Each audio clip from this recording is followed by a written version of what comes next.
Hi, this is Bill Nemitz, and welcome to another edition of Born to Run, our podcast series sitting down with the various gubernatorial primary candidates, taking a break from the politics and instead looking at who they are, where they came from, what makes them tick. Our guest today is Democratic primary candidate and Attorney General Janet Mills. Janet, welcome. Hi, Bill. Thank you for having me. Been a while. Yeah, a little while. So, I've done a lot of these already, and most of the time I sit down with people and I say, tell me about your family. How many kids? What do your siblings do? You're kind of an open book here. You've Googled me? You've Googled me? I don't have to Google you. All you have to do is read the newspaper, and you're tripping over one Mills or another. You come from a very high-profile family, shall we say. Perhaps one of the highest-profile families in Maine right now. Oh, I don't know about that. I mean, there's the Baldacci clan. There's the Cliffords and Delahantys from Lewiston. There always was the Silsbys from Ellsworth. There's the Collinses from Caribou. Wow. There are quite a few clans in this state. It's like you're all part of the same Well, no, they're country club. Some are in the lumber business. So tell me about the Mills. What about the Mills? They go way back. My mother was from Ashland, up in the county, and my grandparents were lifelong residents of Ashland. I used to spend all my summers and vacations These are your there. maternal grandparents. My mother's parents, correct. Often called maternal grandparents, right. Yes. And so my grandfather was a potato farmer and did some logging in the winter. And my grandmother was a piano teacher. So I spent a lot of time with them. I was sort of like the favorite grandchild. Shh, don't tell Dora, Peter, Paul, or David. And my father's father was from Stonington. There are a whole bunch of Millses buried behind the Burnt Cove Church in Stonington, if you're ever down that way.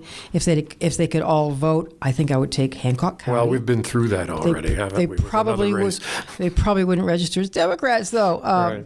And Sumner Mills was the patriarch of the family, right? Yes, Sumner, the grandfather, was born shortly after, just before Sumner. Senator Sumner, the grand abolitionist. Charles Sumner from Massachusetts died. He was beaten up in the Senate, and later he died. So my grandmother, first his name was Peter, then when she loved Senator Sumner, so she changed. Why did she love him? Because he got in a fight on the Senate floor? No, because he was an abolitionist. Oh, okay. I thought it was. Grandma was not a fighter. This would feed into she was not a fighter. Into the contentious nature of the Mills clan, But then his son and his grandson, your brother Sumner Peter Mills. Yes. Your brother Peter's name is actually Sumner too, right? Yeah, Now your grandfather, your father were both. My grandfather was a state representative. He was, he did some stone cutting, fishing, all that kind of thing. Then he kind of read the law, became a lawyer in Stonington. He was in the legislature from Stonington, the House of Representatives, and then the state Senate. Mm-hmm. And then 1911, my grandmother was pregnant with my father, because there was no bridge then to the island, and I think she sort of said to him, I'm not raising 3 kids on this godforsaken island. So they packed up and went to Farmington, where she was from, going back many years. And so I just deeply regret that they didn't save, just a half-acre of land somewhere. Little cottage? Yeah, something. The house is still there that my grandfather built. And your father followed in his father's footsteps. My father, in the legislature. More or less, was in the legislature, U.S. attorney. Yeah, they were very friendly with Margaret Chase Smith, who lived up the road in Skowhegan. And of course, I was friendly with her as well, growing up. So growing up in a household like that, was it kind of just preordained? Oh, God, no. I mean, I had no inclination to go into law or politics or anything like that. I was a bit of a rebel. So you weren't the kid who sat at the table while the politicians discussed strategy or anything like that? I listened to that some, but no, we didn't. I didn't. That wasn't my inclination. You were the rebel. Where are you in the? I wasn't the rebel. I have another brother who was the rebel. You name them in order of Peter, age. David, me, Paul, Doris. Dora's the youngest. 17 years between my sister Dora and my brother Peter. Okay. 17 years, yeah. So you're growing up, and I've read that your mother was a school teacher, correct? 37 years teaching school. And I think it was your brother Peter who mentioned this, but that she was a teacher both at school and at home. There was a lot of homework accomplished, yeah. There was or wasn't? Yeah, it was, yeah. She was tough on you? No, just, in a good way. Yeah. spelling bees, you prepared. Public speaking, you did some of that, and, you got your homework done. I mean, I skipped school one time, and they found out. I didn't skip again. What year? Oh, don't ask. Was this high school? Junior, yeah. How'd they find out? I was probably seen around town. It's a small town. You couldn't get away with much of anything. No, when I missed school one year, I had back surgeries. I fell out of a swing when I was 13, and they discovered I had a spinal problem. So I was sent down to Delaware, and I didn't go to school for a year. Really? Yeah. You had to make up a year? Oh, no, I did. I had homeschooling sort of thing. Yeah. So was your household a... I don't know. You think of families that are heavily steeped in politics. Was it a contentious place? What was it like? No, I don't think so. When all of you were coming of age, your adolescence, or although you said there is quite an age spread, what was it like around, or were the Mills a sit around the dinner table and have dinner together kind of family? No, I remember my father trying to make a comeback and run for the state senate in 1964, which was, the Goldwater year, and every Democrat won, every Republican lost. He was a Republican. He lost the state senate seat by, I think, 83 votes to a bartender from North J, Sid Maxwell. Anyway, that was rather disheartening to him, but I didn't quite understand it at the time. So, He came back later to the Senate. At what point, is it just coincidence that all of you, just so we can list here, your brother Peter runs the Maine Turnpike Authority, former state senator, former gubernatorial candidate. Yes.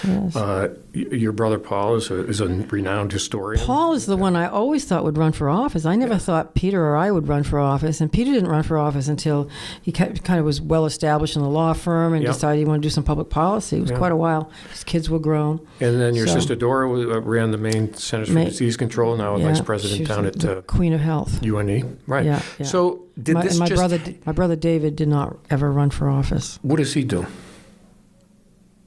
Not much. I mean, he's retired from not working. Retired from working.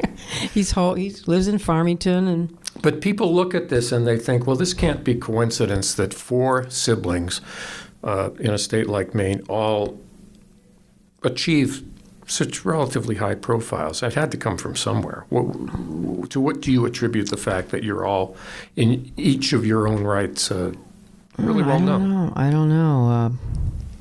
My mother was keen on communications and wanted to make sure we could articulate well. That hasn't always taken. And that we wrote and spelled good.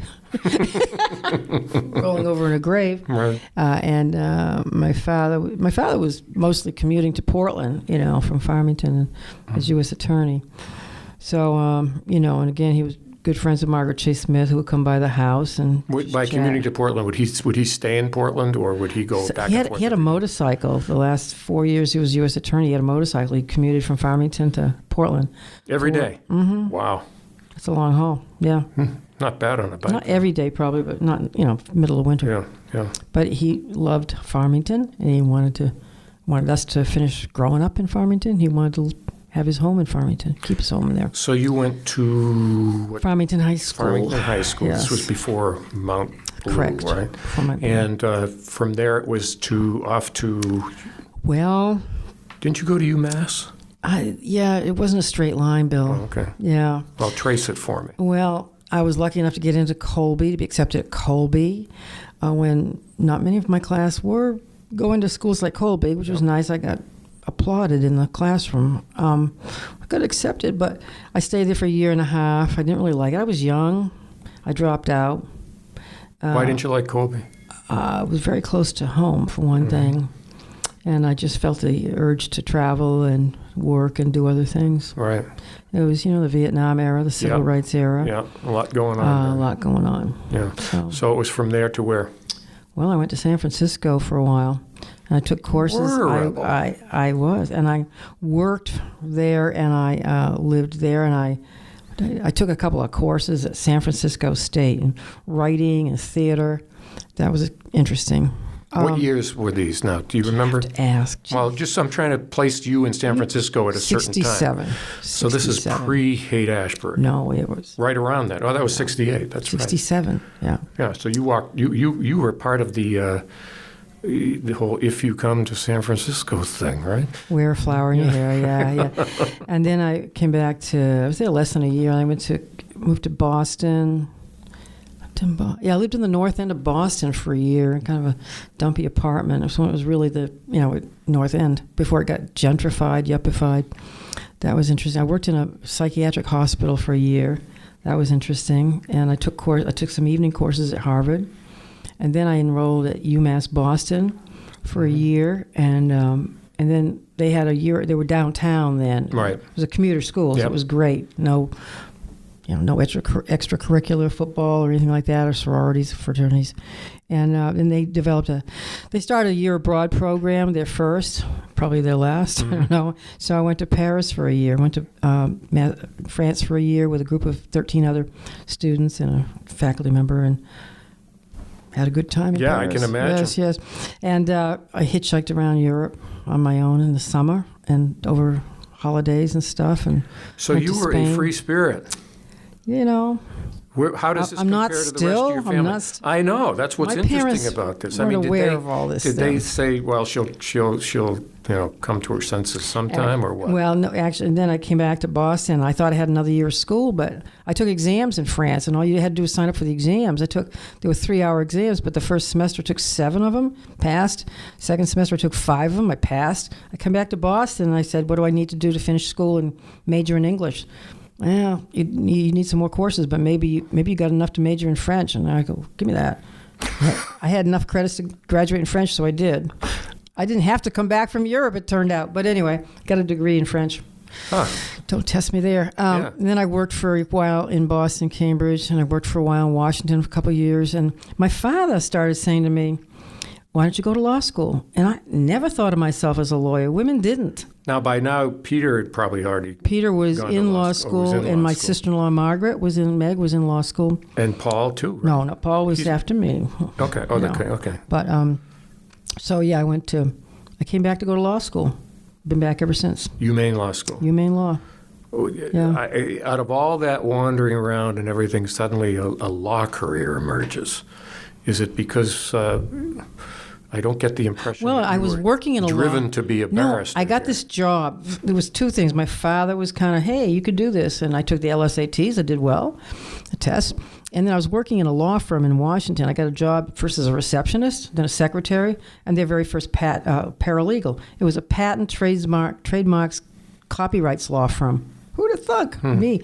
And they knew that they learned that I could write French. So here I was translating patents from French to English. I have no idea. No, but anyway. One of these patents is going to resurface someday. Statute of limitations has run. It's all going to hinge on the translation. Yeah, and trademarks for wine bottles. That was fun. And anyway, so I figured, you know what? This law stuff, it's not that complicated. I could do this. And I started thinking of myself as potentially a lawyer. All the lawyers I knew were men. So I came back to school, came back to Maine to go to law school. And there were about 20 women in my law school class out of 80, 75 or 80. We were the first sizable class of women. We started the Maine Women's Law Association.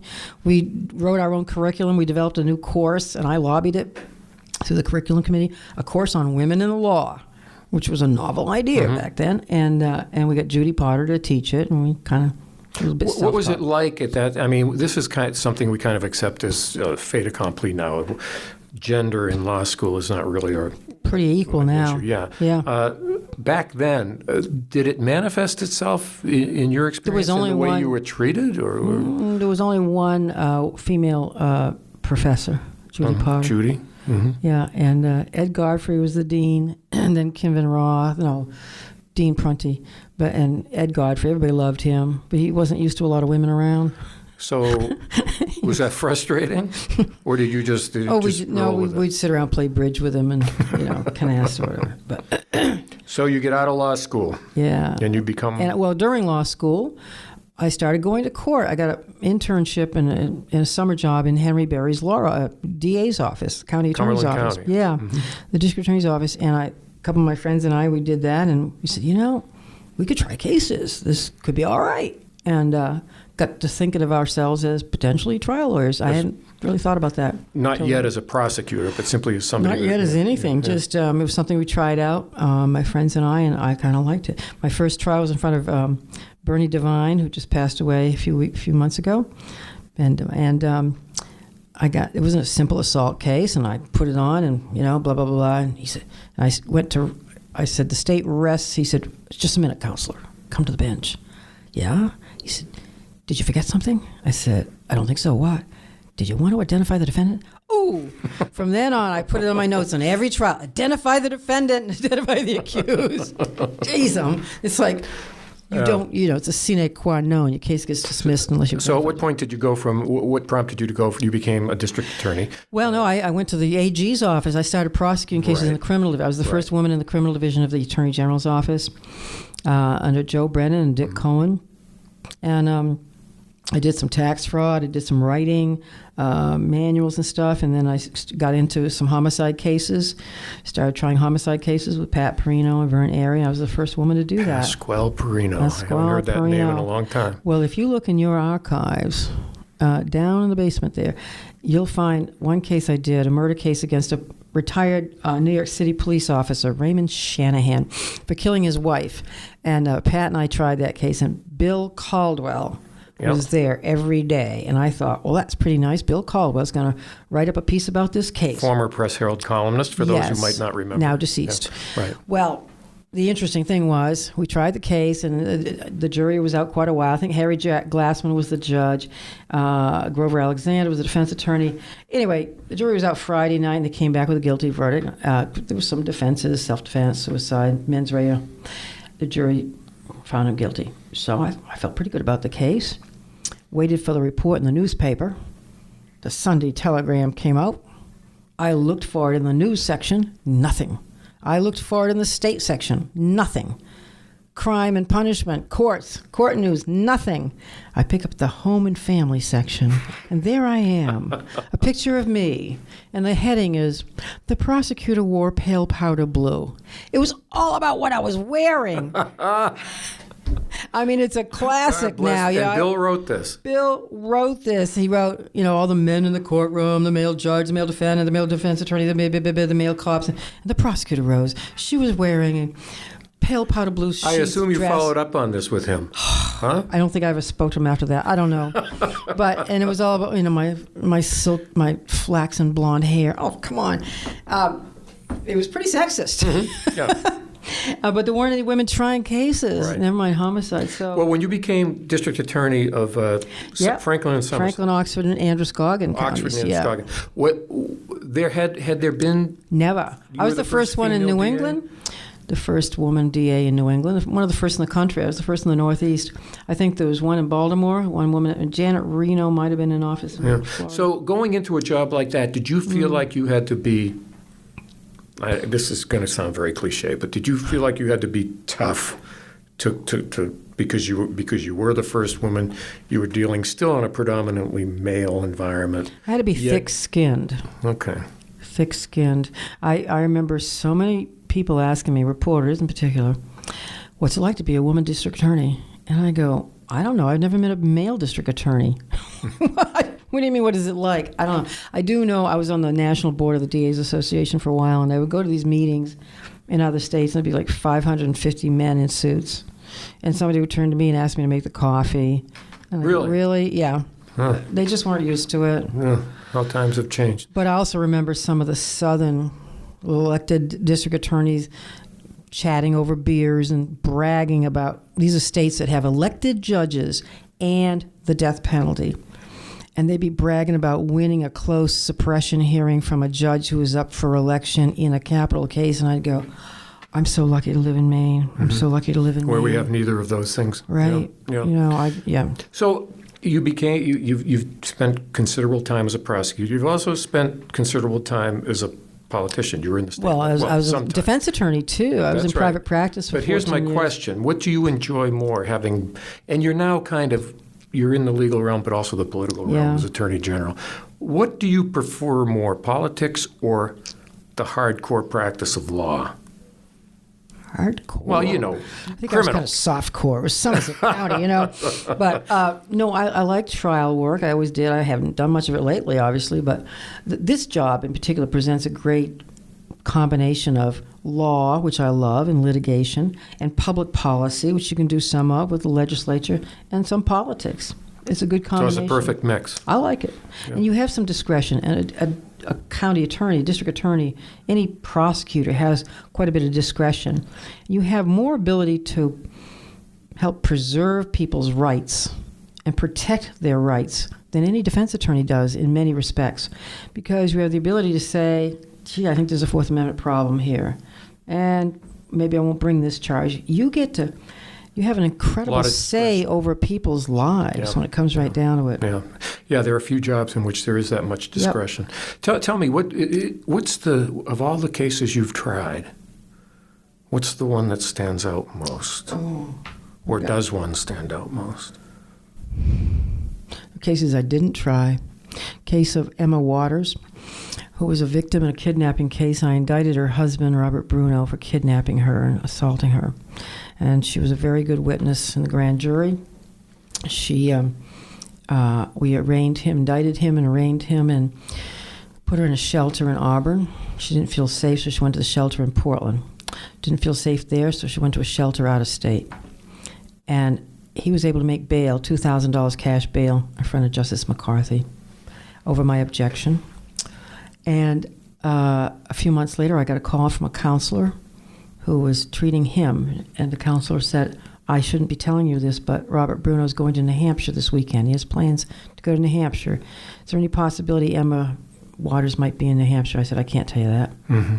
I called Emma. I said, Emma, I know where you are, and nobody else does, as far as I know, but he's coming to New Hampshire this weekend. Please by go that somewhere. I infer that she was in New Hampshire. Yeah. I said, please take care of yourself. Go somewhere else. She said, we can't possibly know where I am. 2 days later, I got a call from the state police. She'd been found dead on the side of the road in Route 2 outside of Concord, shot in the head. And so I called the New Hampshire State Police, and I said, I know who killed Emma Waters. He's on the lam now, and I can tell you what he looks like.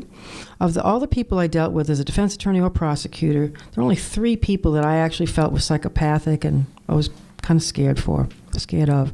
He was one of them. I would see him around town, and I just thought he had the worst look about, just obsessive. Mm. So I tried to describe it, and the dispatcher said, well, who are you again? I said, I'm the district attorney for Androscoggin County, and I know who did it, and I'll describe him for you, and I'll tell you where he's probably coming back to get his kids. He said, how do we know you're the district attorney? It was a Saturday afternoon. I said, well, why would I be calling you if I wasn't the district attorney of Androscoggin County? Well, we don't believe you. I go, really? What? I said, I tell you who killed Emma Waters. The Maine State Police have called me. I'm calling you. And this was how short a time after the murder? Right after the murder. Like same within day. 24 hours? Same day, okay. It was very frustrating not to be believed because you were a woman and because you had critical information. That man was found 4 days later in Florida in the same car with a gun in the car. 6 months later, he went to trial in Concord, New Hampshire. I drove through a blizzard to get there and testify as the lead-off witness to identify her and to establish motive. He's now doing a life sentence in New Hampshire. But you never got to try him. I didn't. On the kidnapping charge. That was the second time he had killed a woman. He had killed his first wife, Elizabeth Bruno, earlier on, and I had nothing to do with the case, but he had copped a plea to manslaughter and done about maybe 8 years. He'd been one of the named plaintiffs in the suit against the prison for being put in solitary because he was suicidal. And he got out early, and he met and married Emma and then killed her. The money he put up for bail was his children's money, the Social Security benefits from Elizabeth's death that he got to keep because it was a manslaughter charge, not a murder charge. How do you keep going after I testified about that bill to the legislature several times in a row until we got bail reform passed. Paul Violet was the chair of the committee the first time. And it took several years, and Jim Tierney was helpful. We We got the bail laws changed so you could ask for no travel out of state bail condition. Mm-hmm. You could get higher bail if there was danger to a victim. If you had a prior conviction for killing somebody, basic stuff like that. Mm-hmm. That was also the day of my first date with my husband, Stan. Is that right? I was on the phone, about to lose my temper with the New Hampshire State Police. And I had had a tennis lesson that morning, and Stan had asked me out. This was in Skowhegan? No, this was in Lewiston. I was district attorney. Okay, sorry. I was living in Lewiston. Mm-hmm. And I opened the door, and there's this man with flowers. He had not had a date since his wife died. And I'm going, what? I'm like busting at the seams with frustration at that point. The poor guy, I don't know why he ever asked me out again. Mm-hmm. I don't know why. So I got involved with Stan, who was a widower with 5 daughters. And he was not a politician, not a lawyer. Thank God. He was good for me. He was a tennis pro, wasn't he? He was a tennis pro and a tennis coach. Yeah. And he became the tennis coach at Mount Blue High School. And did that for 7 years before his death 3.5 years ago. And that was a horrible time for you, I'm sure. Yeah, it was tough. Because, by all accounts, that was a very happy It was a good marriage. It was a good marriage. Good relationship. And dealing with 5 daughters, they're wonderful. They're wonderful girls. They're all grown up now. Yeah. I have 4 grandchildren, all in the state of Maine. Oh, my. Yeah. And they're just wonderful, and one other on the way. So we're pretty close family. And we got to be a lot closer during his illness. Yep. Dealing with that. It does that. It brings people together. Yeah, and dealing with insurance companies and denials and appeals and deductibles and co-pays and prescription drug prices. It's just nuts. Mm-hmm. And I always thought, you know what?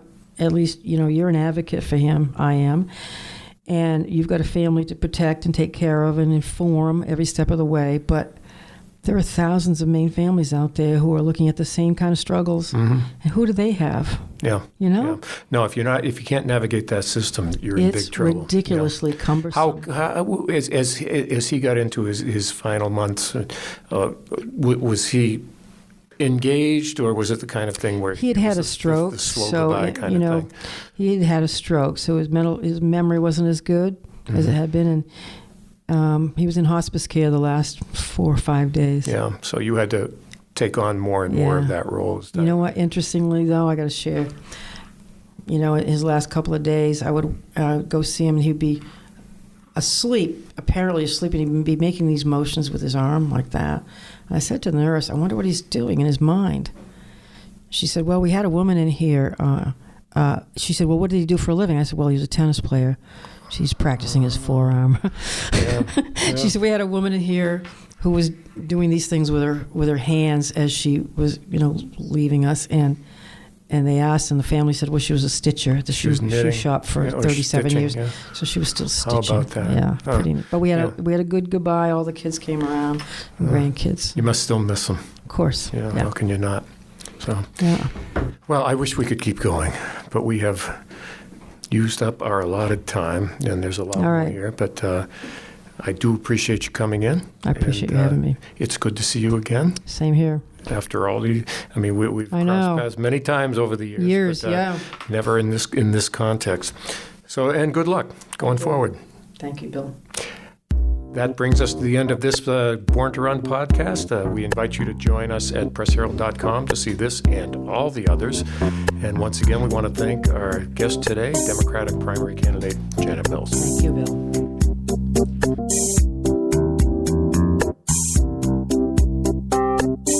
I'm Bill Nemitz, and this has been another edition of Born to Run. You can find this and the other gubernatorial podcasts at pressherald.com.